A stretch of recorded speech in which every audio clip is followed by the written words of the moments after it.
What up, YouTube? Here with a prediction video for tomorrow's Undisputed Welterweight title bout with Errol Spence and Terence Crawford. I say this is the biggest fight that the sport of boxing can produce. This year has been great for the sport of boxing. It's been producing all the fights that the fans has been wanting to see. And I say this, as I said, is the biggest fight that the sport can produce. I say this is the biggest fight since the Floyd Mayweather-Manny Pacquiao fight. I say this fight is of a bigger magnitude because both fighters are in their prime. They're both undefeated. And that makes this fight not lose any of the hype that it had, and is going in with all the hype that it potentially had when people were requesting for this fight to happen. Unlike the Floyd Mayweather-Manny Pacquiao fight, when that fight did happen, it kind of lost its original hype that that fight had, because Manny Pacquiao had lost to Juan Manuel Marquez in their fourth fight, and the way he lost, that kind of killed the hype to that fight. And I would say this fight is also of a bigger magnitude than the Floyd Mayweather-Canelo Alvarez fight, because unlike the Manny Pacquiao-Floyd Mayweather fight, Canelo Alvarez wasn't as experienced. He didn't have all the adjustments and all the skills that he has right now. Not making any excuses for those two victories that Floyd Mayweather had got over these two fighters. I'm just stating why this fight with Errol Spence and Terence Crawford is more of a marquee matchup than those two fights, which were two of the most successful box office fights in boxing history. Now, I don't know what the numbers will look like. I don't think the pay-per-view sales will be as successful as the Mayweather-Pacquiao and Mayweather-Canelo fight. I don't know if it's going to be as successful as the Mayweather-De La Hoya fight as well. However, as I said, on paper, this is more of a intriguing fight than, I say, all three of those fights. And both fighters, Errol Spence and Terence Crawford, has been fighting at the top of the pound-for-pound rankings for quite a while now. And let's get to the previewing part, though.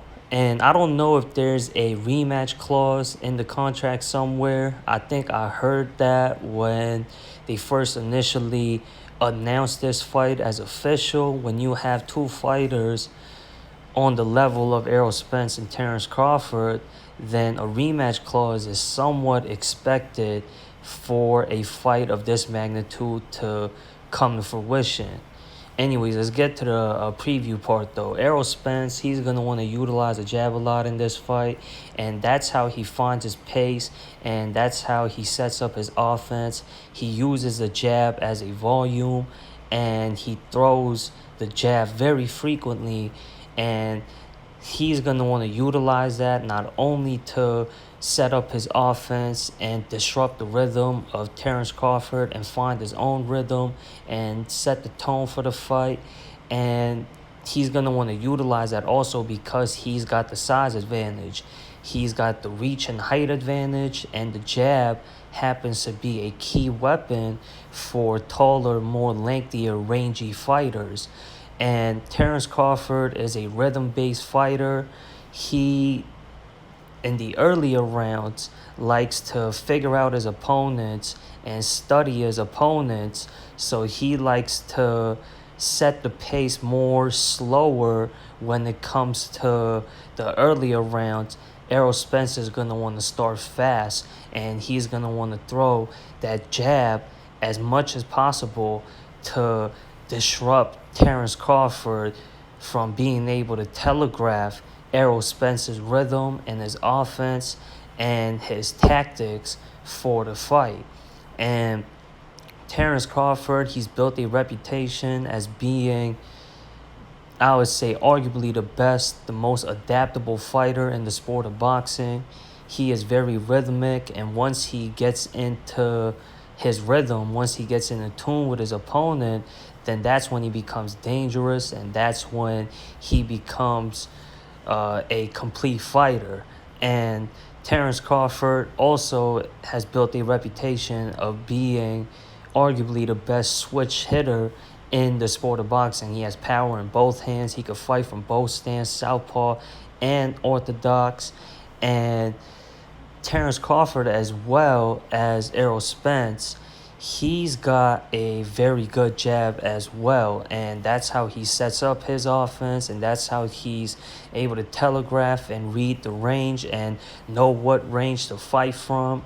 And as I said, Errol Spence, if he does what he usually does, and that's throw the jab at a frequent basis and build volume and have a high work rate based on that jab to set up his offense and his combinations, he's going to want to throw that as much as possible and keep Terence Crawford busy and have him have a hard time figuring out and getting through the jab of Errol Spence. And Terence Crawford, he showed struggles in the past versus southpaw fighters who does throw the jab a lot in the earlier rounds. And as somebody as highly skilled as Errol Spence, Terence Crawford is going to want to figure out the way to get around the jab of Errol Spence as early as possible. And as I said, he's going to want to figure out the range in this fight and to where to launch his attacks from. And he's going to want to avoid the punches that follow up after the jab of Errol Spence. And as far as Errol Spence is going to want to land his jabs and be accurate with his jabs. That way he could follow up with punches after the jab.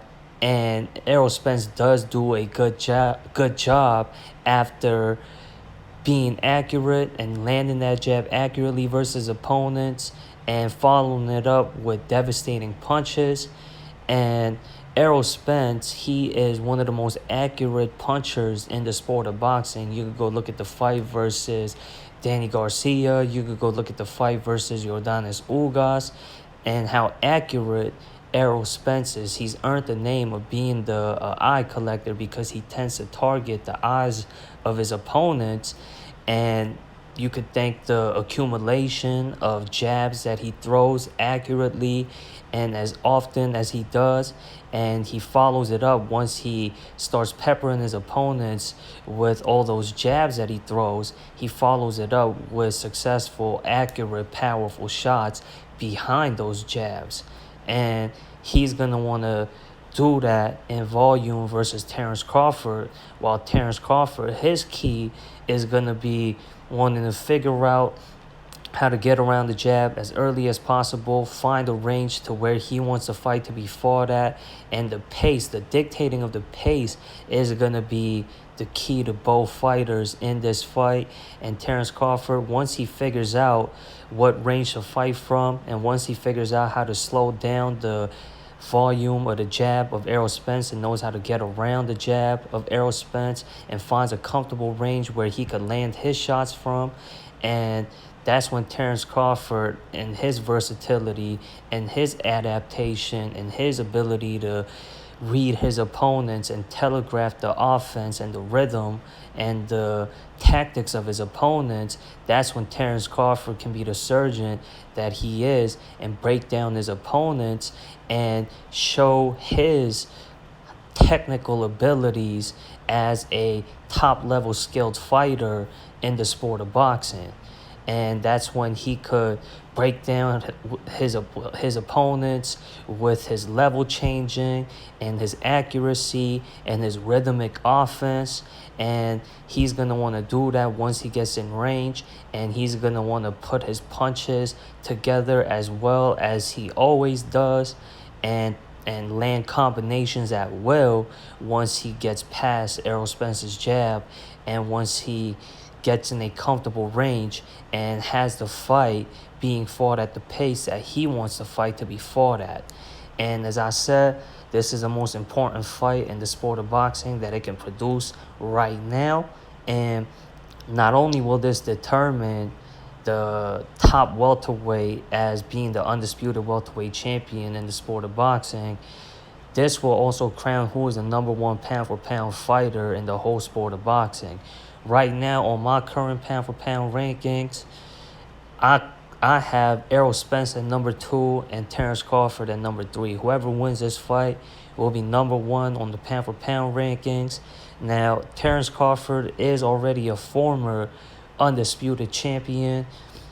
He's going to want to become two-time undisputed champion in 2 different weight classes. Now, I think he's the only in the modern era. If he does win this fight tomorrow, he'll become, I believe, the only two-time, 2-divisional undisputed champion. He was undisputed champion at super lightweight, and now he'll look to become undisputed welterweight champion at welterweight. And Errol Spence, he did say after how this fight goes, if he is successful at winning this fight tomorrow, with the frame that he's at, his body fits 154 super welterweight more than he does at 147 at welterweight. It'll be more comfortable for him to move up and weight and fight at super welterweight, and he'll probably go for a undisputed championship at super welterweight. He's going to want to become, I guess, 2-divisional undisputed champion in 2 different weight classes if he is successful at winning this fight. And if there isn't a rematch clause for this fight, depending on how this fight goes tomorrow, I don't know if a rematch will be necessary. I don't even know if it's in the contract. If there is a rematch clause, I wouldn't be surprised, though, as I said. And as far as my final prediction goes, I'm picking Errol Spence to win this fight via unanimous decision. I don't see any stoppages happening in this fight. I think Errol Spence's reach and his size advantage will be a factor. And I think Errol Spence, him having the reach advantage, will be a key factor. And him being a jab-based fighter is going to be a very important key factor in this fight for Errol Spence. I think that's going to be the leadway for Errol Spence's victory for this fight tomorrow versus Terence Crawford. I think the volume that he's going to throw his jabs with, and then I think he's going to have a success at landing the more flush, more cleaner shots in this fight. And I think he's going to have more moments in this fight. And I think that's what's going to lead him to a victory. Anyways, that's my pick for tomorrow's mega fight with Errol Spence and Terence Crawford. Who are y'all picking to win this fight tomorrow? Comment, subscribe, share, like, all that good stuff. And if y'all got a preview video out there that y'all want me to check out, I'll be more than glad to check it out. And y'all can go follow me on other platforms. The links will be in the description. And if y'all want to support this channel, the link to support this channel will be in the description as well. Anyways, that does it for this video. I'm out of here, y'all, and peace.